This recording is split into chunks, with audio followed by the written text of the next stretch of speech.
If you're like most people, I suggest it's highly likely that you've had to apologise to somebody in the last few weeks. And this week, I've got a fascinating psychological insight that highlights a particular word that if you use when you're apologising, can make that apology seem far less authentic.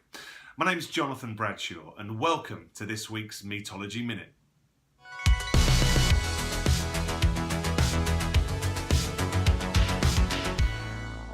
Yes, this week's Metology Minute is all about the psychology of an effective apology, and it contains a very simple idea and insight. It comes this week unusually from a psychologist's book rather than a specific piece of psychology. The psychologist in question is Dr. Harriet Lerner, and her book is called Why Won't You Apologise? I'll put a link to her book underneath the video, no matter where you're watching it.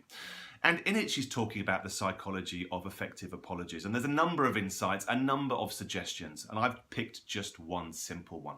It is to avoid using the word if when you apologise.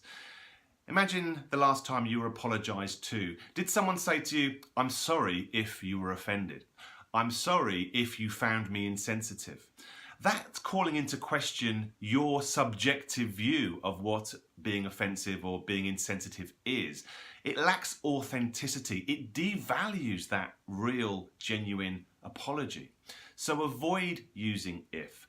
It doesn't really matter if you agree or disagree with the person if you're being genuine. So the best way of phrasing it would be, "I'm sorry that I was insensitive.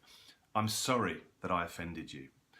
Try and avoid using the word if. If you repeat those back to yourself and speak about this to your friends and colleagues, I'm sure you'll find that that word if devalues and makes that apology far less effective.